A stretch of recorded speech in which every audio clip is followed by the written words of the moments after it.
औज़ुबिल्लाहिमिनश्शैतानिर्रजीम बिस्मिल्लाहिर्रहमानिर्रहीम। अज़ीज़ तलबा अस्सलाम वालेकुम। ये है मेरा उर्दू चैनल और मैं हूँ रफ़ीक मज़ारी। ये आप चैनल उन बच्चों के लिए जो 9th और 10th में उर्दू में दिलचस्पी रखते हैं, उर्दू में अच्छे नंबर लेना चाहते हैं, तो ये चैनल उन्हीं के लिए है। आज का जो टॉपिक है वो है जमात दहम की हमद, जो हफ़ीज़ जलंधरी ने लिखा है। हफ़ीज़ जलंधरी के बारे में मेरे ख्याल में आप जानते ही होंगे। मुख्तसर तारुफ़ है कि वो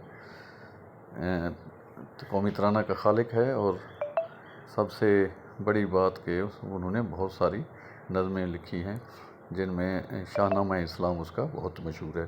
तो आज हम देखते हैं हम्द की तशरीह करते हैं, उसके अशार की तशरीह के। सबसे पहला शेर है, उसी ने एक हरफ कुन से पैदा कर दिया आलम, कशाकश की सदाए हाउ से भर दिया आलम।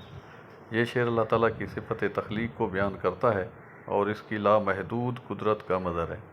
हरफ कुन से मुराद अल्लाह ताला का वो हुक्म है जो किसी चीज़ को वजूद बख्शने के लिए सिर्फ हो जा कुन कहने से ही काफ़ी होता है। इस एक लफ्ज़ के ज़रिए अल्लाह ताला ने कायनात को अदम से वजूद में ले आया, जो कि उसकी बेमिसल ताकत की तरफ इशारा है। जहाँ अल्लाह ताला ने तख्लीक का अमल कुन फयकून हो जा बस वो हो जाता है कि अल्फाज में बयान किया है। इसमें कोई मेहनत, वक्त, वसाइल की ज़रूरत नहीं पड़ती।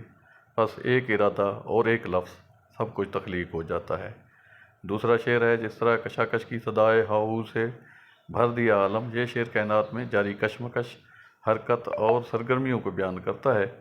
कशाकश से मुराद ज़िंदगी की जदोजहद, तगदू, मुकाबला आराई और रौनक है। सदाए हाउ से मुराद कायनात में मौजूद हर तरफ की आवाज़ें, शोर व गुल और चहल पहल है, जो ज़िंदगी की लम्हत है। अल्लाह ताला ने ना सिर्फ कायनात को तख्लीक किया, बल्कि उसे ज़िंदगी, हरकत और मुख्तलिफ़ सरगर्मियों के ज़रिए भर दिया है।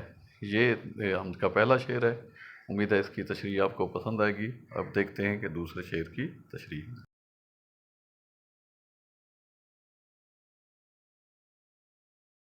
हमद का दूसरा शेर है, निज़ाम आसमानी है उसी की हुक्मरानी से, बहार जावेदानी है उसी की बागबानी से। इस मिसरे में बताया गया है कि आसमानों का सारा निज़ाम कायनात की तमाम तर वसअत और तरतीब सिर्फ़ और सिर्फ अल्लाह के हुक्म और उसकी हुक्मरानी से कायम है। सितारे, सियारे, कहकशां और हर चीज़ एक मुकर्रर निज़ाम के तहत चल रही है, और ये सब कुछ अल्लाह की कुदरत कामिला का नतीजा है।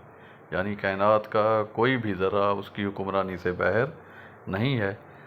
दूसरा शेर है कि बहार जावेदानी है उसी की बागबानी से। इससे मुराद दूसरे मिसरे में शायर ने अल्लाह ताला की रहमत और उसकी परवरदिगारी की एक खूबसूरत इस्तारे से वादे किया है। जिस तरह एक बागबान अपने बाग को सरसब्ज़ व शादाब रखता है और इसमें बहार लाता है, इसी तरह अल्लाह ताला की बागबानी यानी उसकी परवरिश, रहमत और निगहबानी से हमारी ज़िंदगियों में हकीकी और दायमी यानी जावेदानी बहार कायम है। ये बहार सिर्फ दुनियावी नहीं बल्कि रूहानी और उखरवी यानी आखिरत में भी है, जिसमें सुकून और राहत और फलाह शामिल है।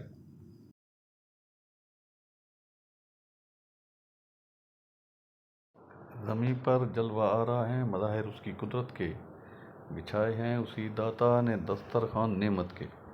इस मिसरे में शायर अल्लाह ताला की कुदरत कामला के जलवों को बयान करता है, जो हमें ज़मीन पर हर जगह नज़र आते हैं। मज़ाहिर से मुराद निशानियाँ हैं, नमूने और आसार हैं।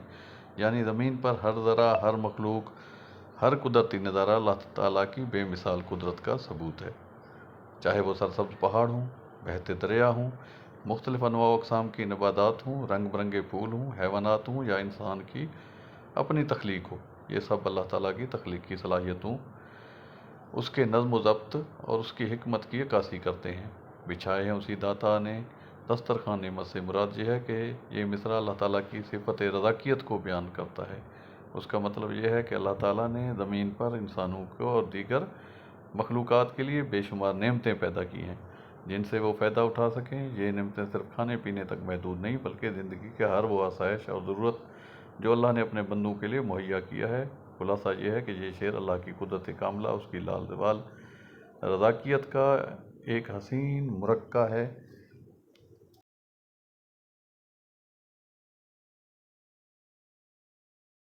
آئیے اگلے شعر کو دیکھتے ہیں۔ یہ سرد و گرم، خشک و تر، اجالا و تاریکی، نظر آتی ہے سب میں شان اس کی ذات باریکی۔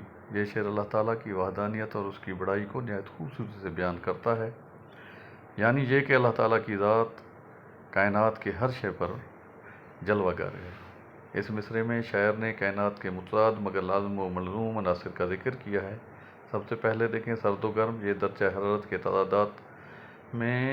تضادات ہیں جو موسموں اور ماحول اور مختلف اجسام میں پائے جاتے ہیں۔ یہ تضاد نہ صرف قدرتی ہیں بلکہ اس میں زندگی کے نشیب و فراز اور تجربات کا بھی اشارہ ہے۔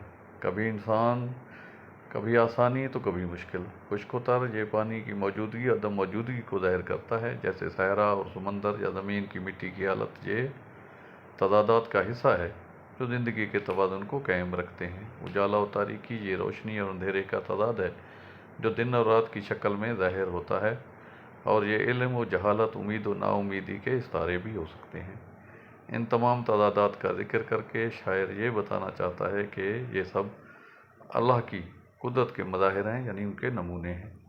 اس مصرعے میں شاعر یہ کہتا ہے کہ سرد و گرم، خشک و تر، اجالا و تاریکی مذکورہ بالا تمام متضاد مظاہر میں اور در حقیقت کائنات کی ہر شے میں اللہ تعالیٰ کی نشانیاں ہیں اور اس کا وجود جھلکتا ہے۔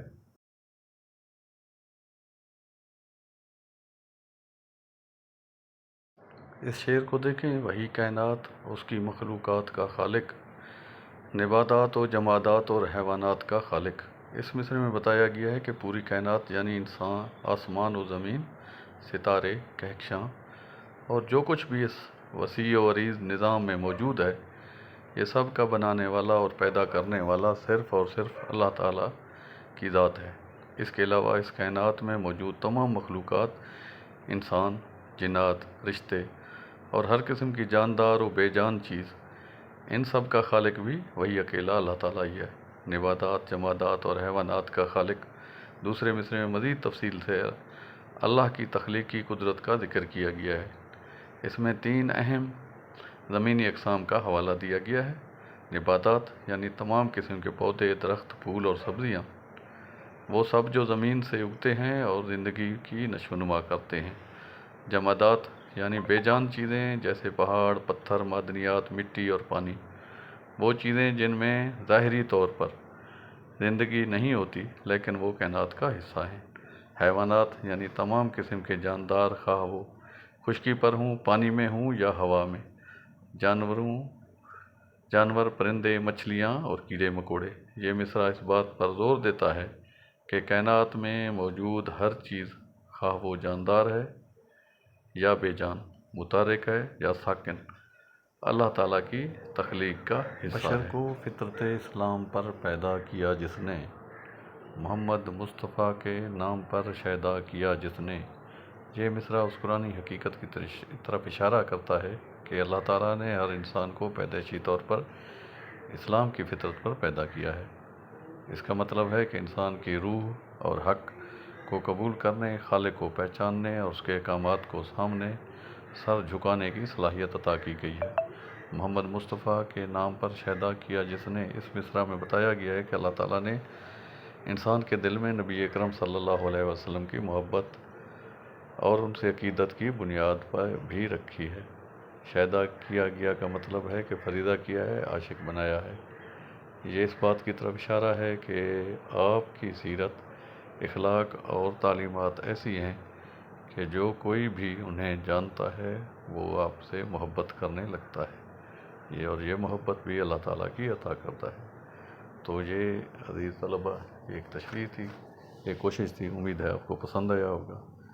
اگر ہو سکے تو چینل کو لائک کریں، سبسکرائب کریں۔ بہت بہت شکریہ۔ اللہ حافظ۔